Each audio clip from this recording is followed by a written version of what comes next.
Will I play the Quest today? Nah, the PlayStation VR 2. Okay, let's go. But what about my PlayStation 5 and Nintendo Switch?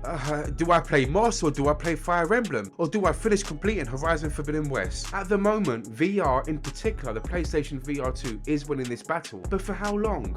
It isn't like VR as a whole is in the best of places right now from a public perspective. Yes, I'm looking at you, Meta. Even though they changed from Facebook to Meta, the stigma of your dark past is still there, and although your drive into VR has been crucial to VR's growth, your decision making is nearly ruining all of that credibility. And I know there are other extended reality companies such as Sony and Valve, but Meta are one of the leading household names for VR in my opinion. But given the confusion, the layoffs, the change of direction, the closing down of games, and with the simple fact that bad news simply travels faster than good news, from an outside view of the VR space, VR can be seen as a sector which is volatile and not stable, which is not something a new consumer would want to feel, as they dish out their hard-earned cash for an expensive VR headset, especially when the consoles and the VR systems they buy are pretty much the same, or in some cases more expensive than the PlayStation 5, Xbox and Nintendo Switch. But irrespective of Meta, and despite their ups and downs, we then have the challenge of VR simply not being as convenient as flat screen gaming. No doubt we have come a long way, and the flexibility of the Quest and the easy plug-in and play for the PlayStation VR 2 is testament to this, and I truly mean that. Having played the PlayStation VR 2 since launch, you really do forget that the headset is on. But there are those that might not like the idea of having a giant headset strapped to their head, which could ruin their hair, makeup, make their face and hands sweat. From sheer gaming excitement, I might add. But some people might just want to come back after a long day and move a mouse or move an analog stick. And with a large portion of the best VR games available through PCVR, this means you need a suitable gaming PC, which is another expense and inconvenience. And then there is motion sickness, which is still there. So if you suffer from this or even have a hint of it, getting a VR headset which could promote this and make it worse,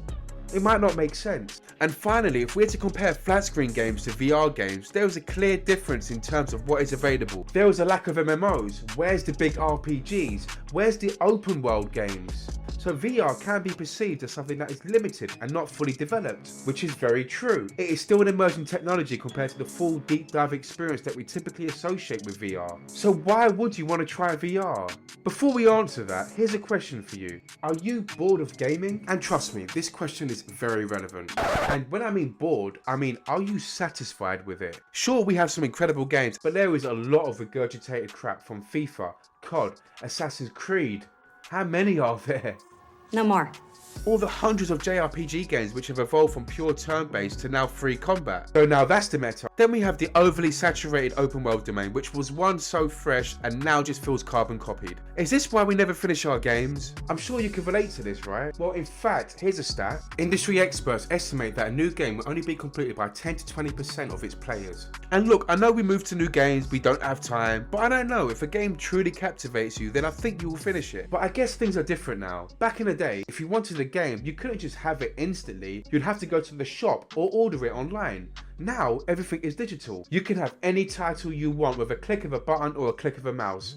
We are so spoiled for choice. Now we have a quadrillion open world games, 500 million RPG games which are all open combat, all available instantly. As they say, too many cooks may spoil the broth. Is this the case? It might well be. The thing is, there are a lot of incredible games, but even if we focus on the brilliant games of our time, the likes of God of War, GTA, Breath of the Wild, Nintendo seems to be the only one opted to try and innovate rather than go for pure graphical and performance improvement. And on a side note, I wish they would do this more, but anyway, I can respect the drive to innovate on how you play your games. But outside of this, how else can you play your games? Extended reality feels like the next logical step.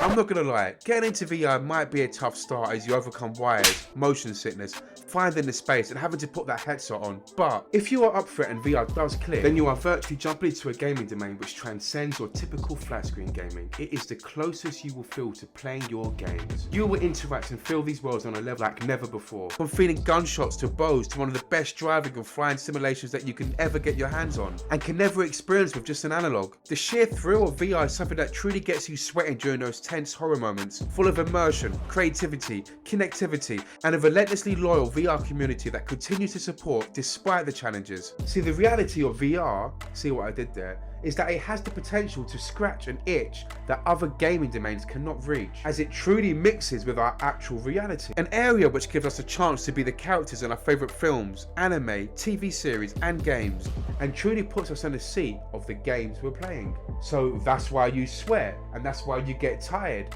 This is virtual reality.